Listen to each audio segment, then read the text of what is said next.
Hello नमस्कार साथियों। स्वागत और अभिनंदन आप सभी का Vijay Singh study group channel में। मैं विजय सिंह और साथियों हम चर्चा कर रहे थे इंडियन पॉलिटी में भारतीय राज व्यवस्था। एम लक्ष्मीकांत की पॉलिटी सीरीज हमारी चल रही है और उसमें हमने चर्चा कर रहे थे हम केंद्रीय मंत्रिपरिषद का हमारा टॉपिक है। उसमें हम शपथ के बारे में पिछले लेसन्स में पिछले पार्ट में हम चर्चा कर चुके थे।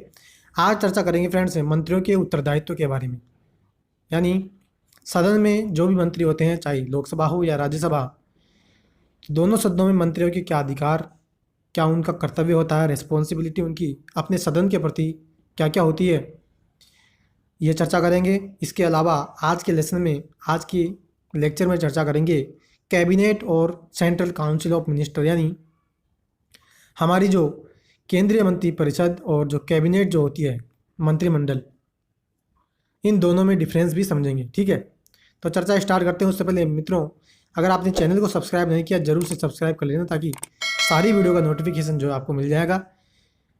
आपको पता है हम इंडियन पॉलिटी, भारत की जो राजव्यवस्था इंडियन पॉलिटी की जो एम लक्ष्मीकांत की बुक है वो कंप्लीट इस चैनल पर हम करने वाले हैं। तो चर्चा स्टार्ट करते देखो क्या कहता है, ध्यान से सुनेगा। मंत्रियों के उत्तरदायित्व के बारे में हम चर्चा कर रहे हैं। पहले चर्चा करेंगे सामूहिक उत्तरदायित्व के बारे में, यानी सदन के अंदर जितने भी मंत्री हैं, यानी सरकार, एक तरह से मान लीजिए सरकार, और सरकार में जितने भी मंत्री हैं उन सभी मंत्रियों का अपने सदन के प्रति सामूहिक रूप से क्या उनका जो है उत्तरदायित्व, यानी क्या उनकी जिम्मेदारी होती है अपने सदन के प्रति। तो उसमें देखो क्या कहता है, कहता है कि आर्टिकल 75 स्पष्ट रूप से क्या कहता है कि मंत्रिपरिषद लोकसभा के प्रति सामूहिक रूप से उत्तरदायी होगी। मित्रों, ये जो क्वेश्चन है ना, ये सेंटेंस, ये कई बार एग्जाम्स में पूछा गया है, यूपीएससी में भी आया हुआ है कि मंत्रिपरिषद निम्न में से किसके प्रति सामूहिक रूप से उत्तरदायी होती है। कई बार होता है, ध्यान रखना, लोकसभा के प्रति उत्तरदायी होती है, क्योंकि मंत्री जो बनते हैं, अधिकतर जो भी मंत्री बनते हैं वो बनते हैं लोकसभा से, और हम जो वोटिंग करते हैं ना केंद्र के मामले में, लोकसभा में जब हम वोटिंग करते हैं लोकसभा एमपी के लिए, तो सदन में लोकसभा के सदस्य चुनकर के आते हैं और उनकी जिम्मेदारी फिर सदन के प्रति बनती है। इस कारण से मंत्री जो होते हैं वो लोकसभा के प्रति ही सामूहिक रूप से उत्तरदायी होते हैं, न कि राज्यसभा के प्रति। तो आर्टिकल 75 में स्पष्ट रूप से कहा गया है कि मंत्रिपरिषद जो भी होगी ना, वो केवल और केवल लोकसभा के प्रति सामूहिक रूप से उत्तरदायी होगी। और आपको एक बात और मैं बता दूं, यदि विधानसभा की अगर हम बात करेंगे ना, यानी राज्य में किसी भी स्टेट में मंत्रियों की हम बात करेंगे, तो उसमें जो मंत्रिपरिषद जो होती है वो वहाँ पे विधानसभा के प्रति उत्तरदायी होती है। और भारत सरकार के मामले में बात करें तो उसमें लोकसभा के प्रति उत्तरदायी होती है। ठीक है, जब कि यहाँ तक की बात समझ में आई। आगे कहते हैं इसका अर्थ है कि सभी मंत्रियों की उनके सभी कार्यों के लिए लोकसभा के प्रति संयुक्त जिम्मेदारी होगी। वे एक दल की तरह काम करेंगे और समान रूप से उत्तरदायी होंगे। वही मैं कह रहा हूँ कि जितने भी मंत्री होते हैं वो सामूहिक रूप से उनकी जिम्मेदारी बनती है लोकसभा के प्रति। ठीक है, वो एक दल के रूप में काम करते हैं और सभी का उत्तरदायित्व जो है समान होता है। आगे कहते हैं कि, आगे देखो मित्रों क्या कहता है, जब लोकसभा मंत्रिपरिषद के प्रति, जब लोकसभा मंत्रिपरिषद के विरुद्ध अविश्वास प्रस्ताव पारित करती है तो सभी मंत्रियों को, जिसमें कि राज्यसभा के मंत्री भी शामिल हों, त्यागपत्र देना पड़ता है। इसके अलावा मंत्रिपरिषद राष्ट्रपति को इस आधार पर लोकसभा को विघटित करने की सलाह दे सकती है कि सदन जनमत का पूर्ण प्रतिनिधित्व नहीं करता और नए चुनाव की मांग करता है। राष्ट्रपति लोकसभा में विश्वास मत खोए हुए मंत्रिपरिषद को की सलाह मानने हेतु बाध्य नहीं है। देखो क्या कहता है, ये कह रहा है कि लोकसभा जो होगी ना, मंत्रिपरिषद के विरुद्ध अविश्वास प्रस्ताव भी जो है पारित करती है। आपको पता होगा हाल ही में जो हमारी केंद्र सरकार है, मोदी सरकार, उनके खिलाफ भी अविश्वास प्रस्ताव मित्रों लोकसभा में आया था। ठीक है, हालांकि वह खारिज हो गया और उसको लाया किसने था, लोकसभा के सदस्यों ने ही लाया था। तो वही कह रहे हैं कि लोकसभा जो होगी वो मंत्रिपरिषद के विरुद्ध अविश्वास प्रस्ताव ला सकती है। ठीक है, और सभी मंत्रियों को, जिसमें कि राज्यसभा के मंत्री भी शामिल होते हैं, यानी मान लीजिए अविश्वास प्रस्ताव पारित हो जाता है सदन में, अविश्वास प्रस्ताव, ध्यान रखिएगा, हम संसद का जब चैप्टर स्टार्ट होगा तो उसमें भी हम चर्चा करेंगे। ध्यान रखना, अविश्वास प्रस्ताव जो लेकर के आया जाता है वो केवल और केवल लोकसभा में ही लाया जाता है, क्योंकि मंत्रिपरिषद जो होती है वो केवल और केवल लोकसभा के प्रति ही उत्तरदायी होती है। ठीक है, आई होप कि ये बात जो है आपको समझ में आई। तो ये कह रहा है कि अविश्वास प्रस्ताव अगर सदन में पारित हो जाता है ना मित्रों, तो जितने भी मंत्री हो, चाहे वो लोकसभा का मेंबर हो, मंत्री बना हो, या राज्यसभा का कोई एमपी है और वो मंत्री बना हो, सभी को अपना त्यागपत्र देना पड़ता है। ठीक है। इसके अलावा मंत्रिपरिषद जो होती है वो राष्ट्रपति को लोकसभा को विघटित करने की सलाह भी दे सकती है। यानी हमारी जो केंद्र में मंत्रिपरिषद है वो कह देना कि राष्ट्रपति को क्या कहे कि लोकसभा को विघटित कर दिया जाए, तो लोकसभा को राष्ट्रपति जो विघटित भी कर सकते हैं। कब? जब सदन जनमत का पूर्ण प्रतिनिधित्व नहीं करता और नए चुनाव की मांग करता है। अब जब भी देखिएगा, अब हाल ही में केंद्र में अपने लोकसभा चुनाव होंगे, तो उससे पहले क्या होगा, जब चुनाव होगा ना, तो उससे पहले राष्ट्रपति को जो लोकसभा है उसको विघटित करने की सलाह दी जाएगी हमारी केंद्रीय मंत्रिपरिषद के द्वारा। फिर वो राष्ट्रपति जी जो होंगे वो हमारी लोकसभा को विघटित कर देंगे और फिर जाकर के नए चुनाव होगा। ठीक है। और आगे ये कहता है कि राष्ट्रपति लोकसभा में विश्वास मत खोए हुए मंत्रिपरिषद की सलाह मानने के लिए बाध्य नहीं है। यानी जिस सरकार के पास लोकसभा में विश्वास मत ही नहीं है, उस सरकार की सलाह को राष्ट्रपति मानने के लिए बाध्य नहीं है, क्योंकि उसके पास विश्वास मत ही नहीं है। तो किस तथ्य के आधार पर, यानी किस बात के आधार पर वो राष्ट्रपति जो हो वो हमारी लोकसभा की सलाह माने, यानी वो लोकसभा की सलाह मानने के लिए बाध्य नहीं है यदि मंत्रिपरिषद के पास विश्वास मत नहीं है।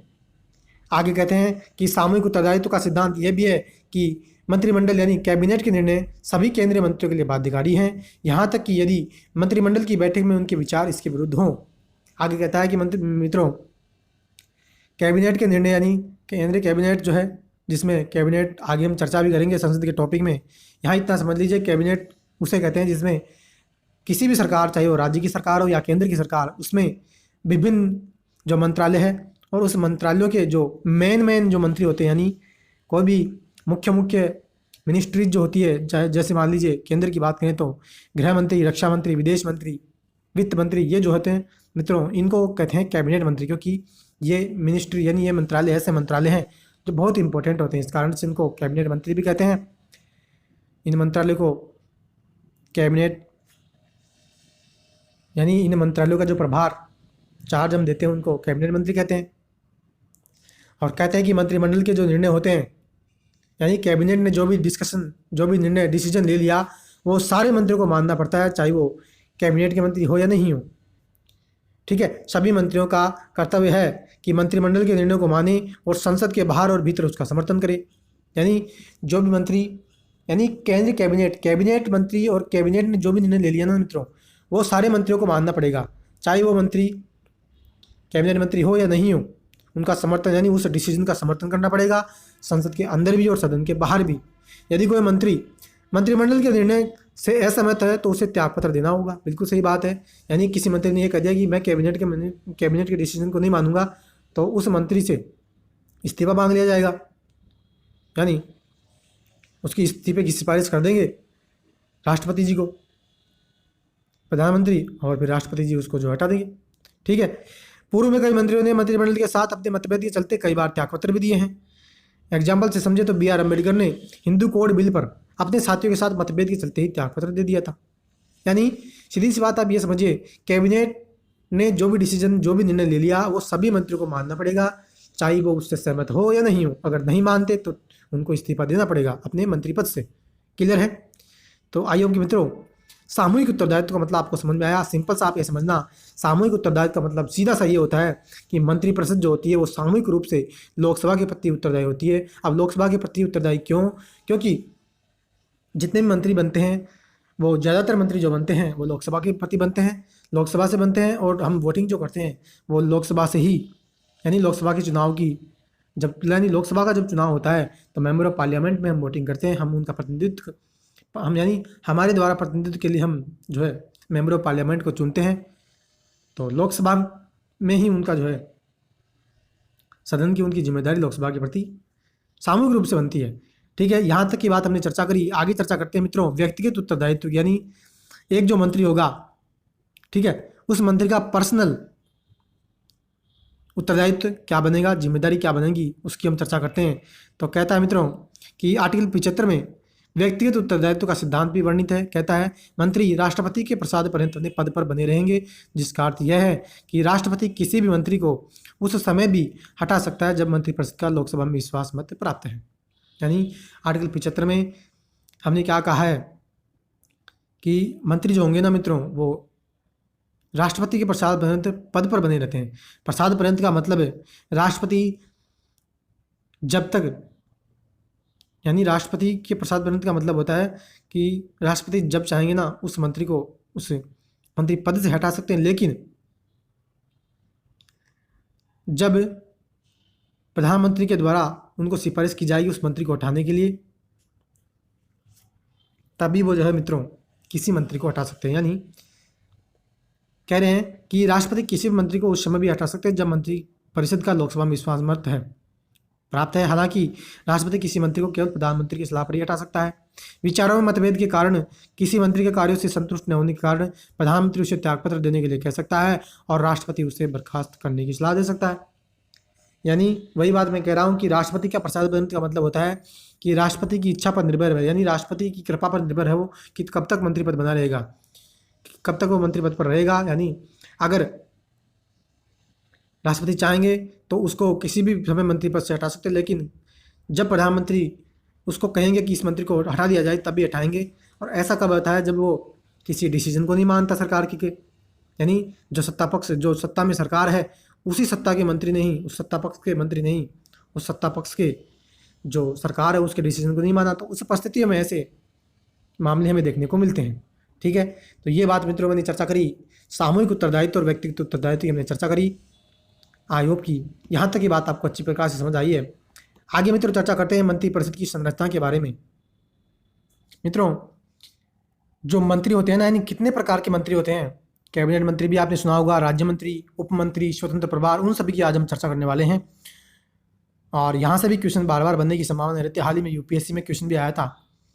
एक साथ हम जितने भी प्रीवियस ईयर के जो क्वेश्चन है उसकी चर्चा भी करेंगे। तो मंत्रिपरिषद की संरचना में देखो क्या कहता है, यहाँ कहता है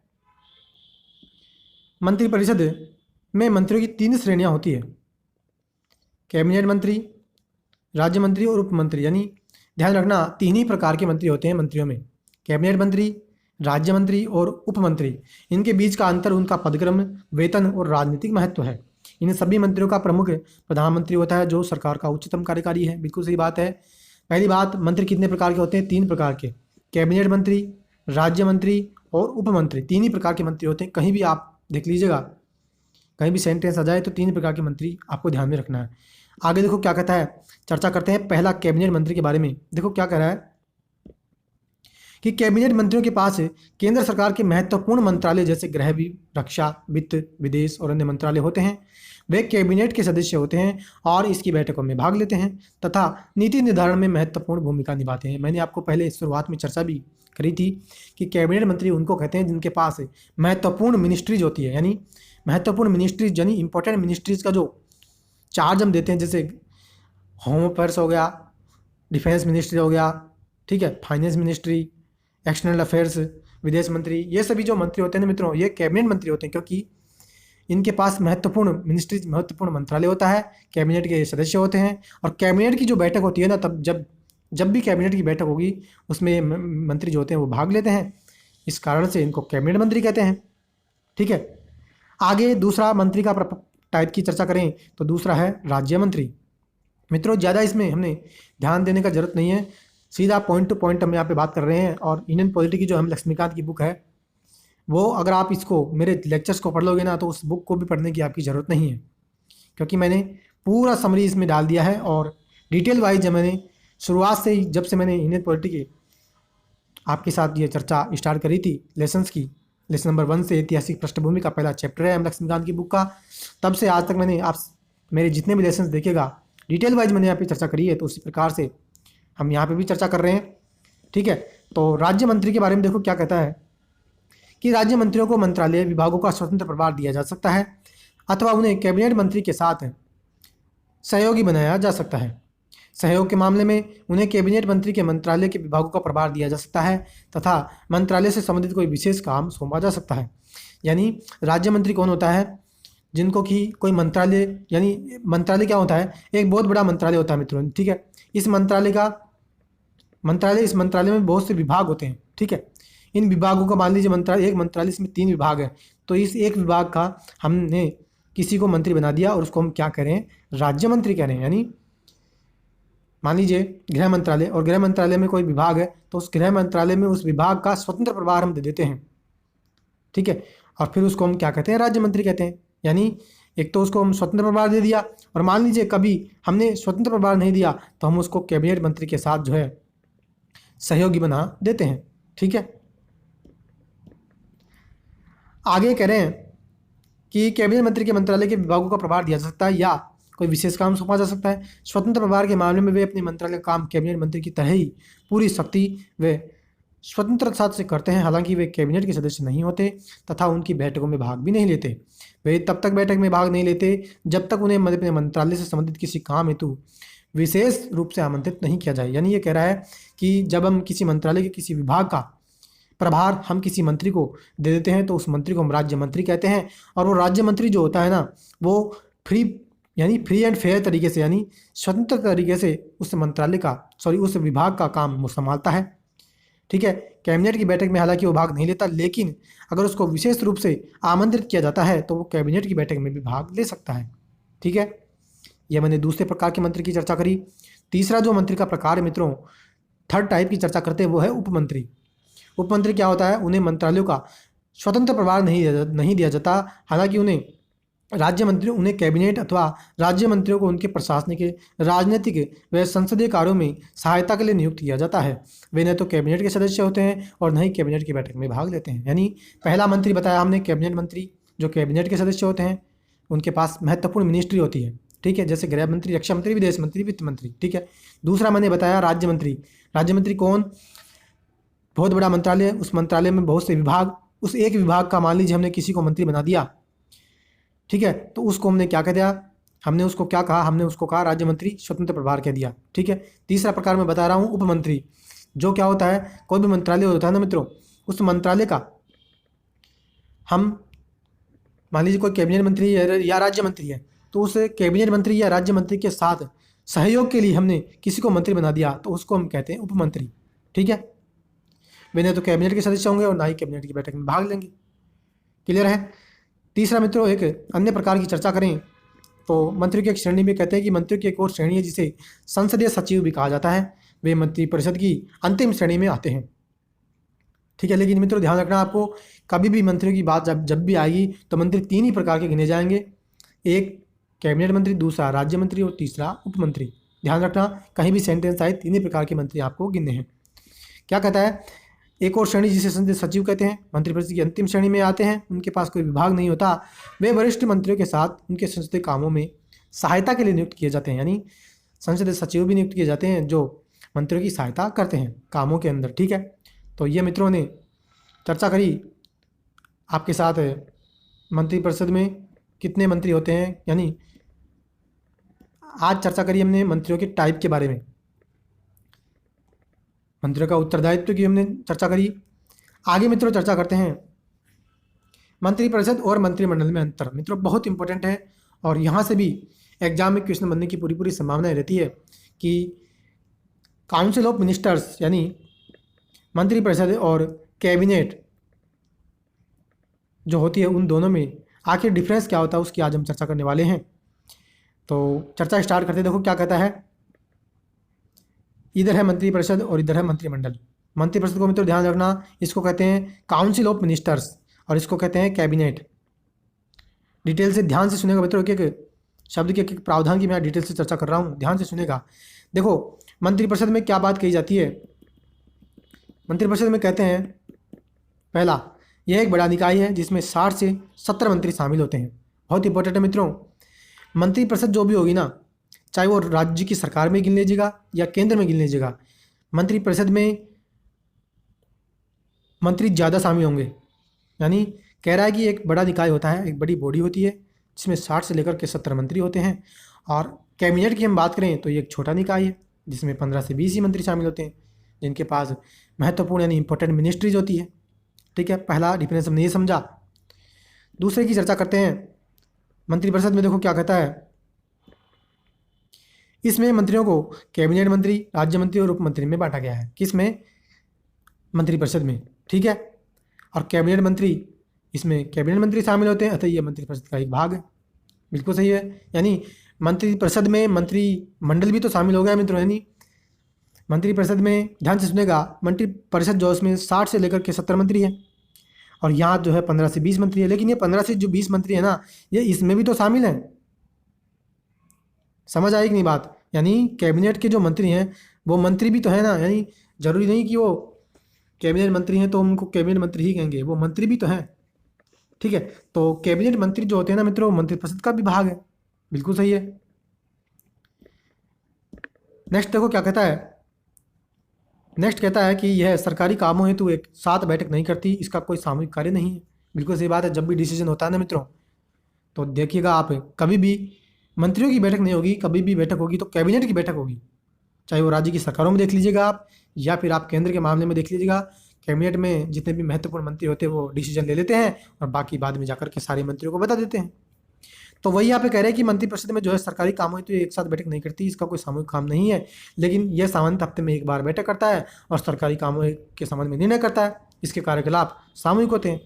यही बात मैं कह रहा हूँ कि सरकारी कामों के बारे में जो भी डिसीजन लेना होगा यह निर्णय लेता है और बाद में जाकर के इन मंत्रिपरिषद के मंत्रियों को बता दिया जाता है। ठीक है।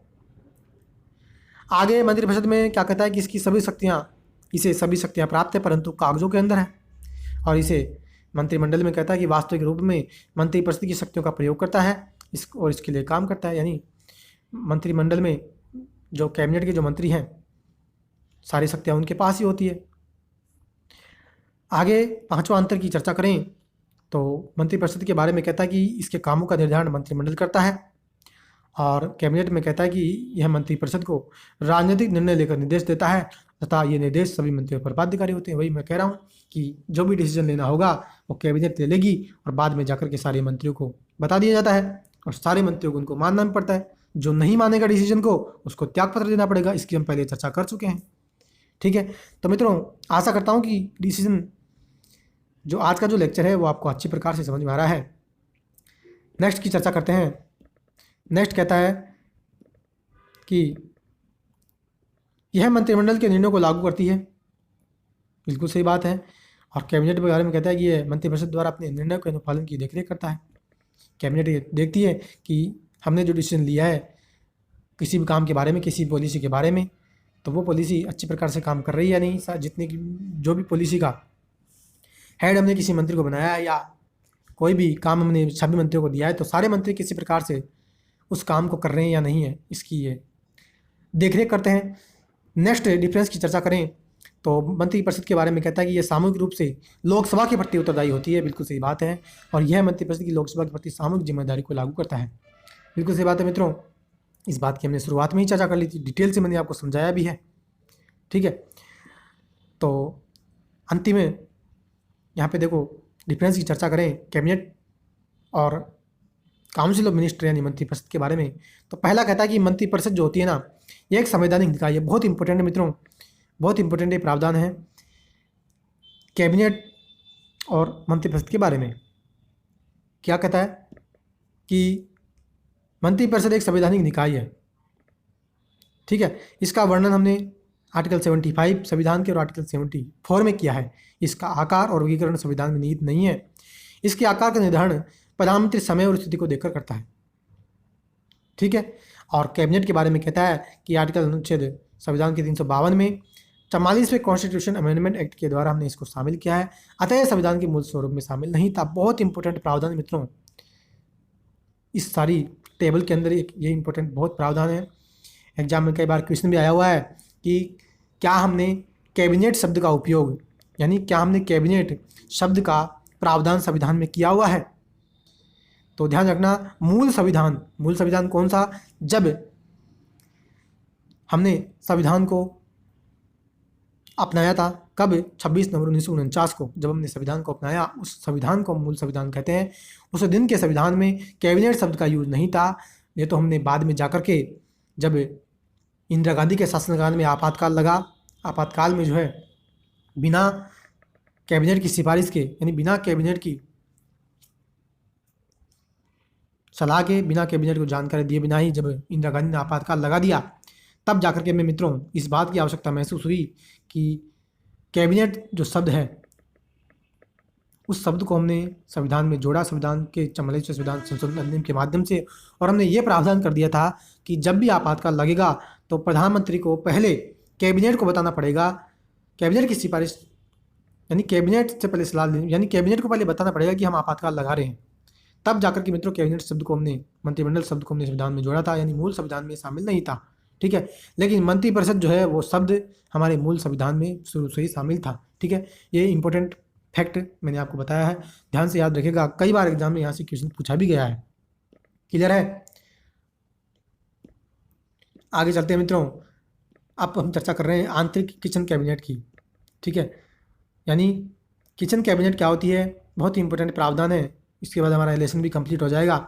तो क्या कहता है, देखो यह कैबिनेट 15 या 20 महत्वपूर्ण मंत्रियों को मिलाकर के बनती है, जिसका प्रमुख पीएम होता है।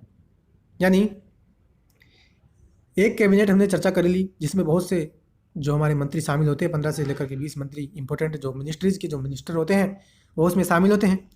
इसके अलावा एक आंतरिक किचन कैबिनेट और होती है मित्रों, जिसमें इंपॉर्टेंट मंत्रियों को मिलाकर के प्रधानमंत्री जो होता है ना उसको बना देता है, और उसमें मंत्रियों के अलावा अपने परिवार के यानी अपने इंपॉर्टेंट जो सदस्य होते हैं ना वो भी मित्रों उसमें शामिल होते हैं। जरूरी नहीं कि उसमें मंत्री ही शामिल होंगे, उसमें इंपॉर्टेंट जो है अपने जिनमें विश्वास पीएम को होता है वो भी इसमें शामिल होते हैं। देखो क्या कहता है कि 15 से 20 महत्वपूर्ण मंत्री इसमें शामिल होते हैं। यह औपचारिक रूप से निर्णय लेने वाली उच्चतम संस्था होती है। आंतरिक कैबिनेट या किचन कैबिनेट कहलाने वाले यह छोटा निकाय सत्ता का प्रमुख केंद्र बन गया है। इस अनौपचारिक निकाय में पीएम अपने 2 से 4 प्रभावशाली पूर्ण विश्वासी सहयोगी रखता है, जिनसे वह हर समस्या की चर्चा करता है। यानी कैबिनेट उसकी तो हमने चर्चा कर ही ली, इसके अलावा किचन कैबिनेट और एक प्रावधान निकल करके आता है। उसमें क्या होता है कि हमारा जो प्रधानमंत्री जो होता है वो अपने बहुत ही प्रभावशाली और पूर्ण विश्वासी जो सहयोगी होते हैं, यानी जिन पर उसको अपने से ज़्यादा विश्वास होता है, ऐसे मंत्री या इसके अलावा कोई अन्य सदस्य भी, परिवार के मित्र हो सकते हैं, परिवार के सदस्य होते हैं या अन्य कोई मित्र उसमें शामिल कर लेता है, और उनसे हर समस्या का यानी हर समस्या के बारे में उस पर चर्चा की जाती है। ठीक है, और आगे कहता है हर समस्या की उसमें चर्चा करता है। यह प्रधानमंत्री को महत्वपूर्ण राजनीतिक या प्रशासनिक मुद्दों पर सलाह देती है, महत्वपूर्ण निर्णय लेने में सहायता करती है। इसमें न केवल कैबिनेट मंत्री शामिल होते हैं अपितु बाहर के भी, जैसे प्रधानमंत्री के मित्र या पारिवारिक सदस्य भी शामिल होते हैं। वही मैं आपके साथ चर्चा शुरुआत में कर दी कि जरूरी नहीं इसमें मंत्री ही शामिल होंगे, इसमें प्रधानमंत्री के मित्र और परिवार के सदस्य भी शामिल हो सकते हैं, जिन पर उसको अपने से ज़्यादा भरोसा होता है, और देश में कोई भी मसला आए, किसी प्रकार की कोई भी बात निकल करके आती है, कोई भी मुद्दा अगर आता है तो उसमें उसे किचन कैबिनेट में उनसे सभी सदस्यों से चर्चा जरूर की जाती है। ठीक है, ये आंतरिक किचन कैबिनेट के बारे में हमने चर्चा करी। आगे कहते हैं मित्रों, क्या कहता है कि भारत में प्रत्येक प्रधानमंत्री की एक आंतरिक कैबिनेट होती है, एक घेरे के अंदर घेरा। इंदिरा गांधी के ज़माने में आंतरिक कैबिनेट अति शक्तिशाली थी, जिसे किचन कैबिनेट भी कहा जाने लगा। आंतरिक किचन कैबिनेट का सिद्धांत भारत में अनोखा नहीं है, अमेरिका और ब्रिटेन में ये प्रचलन में है तथा सरकार के निर्णयों को प्रभावित करने में काफ़ी शक्तिशाली है। यानी ये कह रहा है कि भारत में प्रत्येक प्रधानमंत्री की जो है किचन कैबिनेट होती है, और इंदिरा गांधी के ज़माने की भी बात कर रहा है कि वहाँ पे आंतरिक कैबिनेट होती थी जो बहुत शक्तिशाली होती थी, जिसको हम किचन कैबिनेट कहने लगे। फिर ये कह रहा है कि आंतरिक किचन कैबिनेट जो है उसका सिद्धांत भारत में कोई अलग नहीं है, अनोखा नहीं है, ये अमेरिका और ब्रिटेन में प्रचलन में है, और निर्णय लेने में इसकी महत्वपूर्ण भूमिका भी होती है।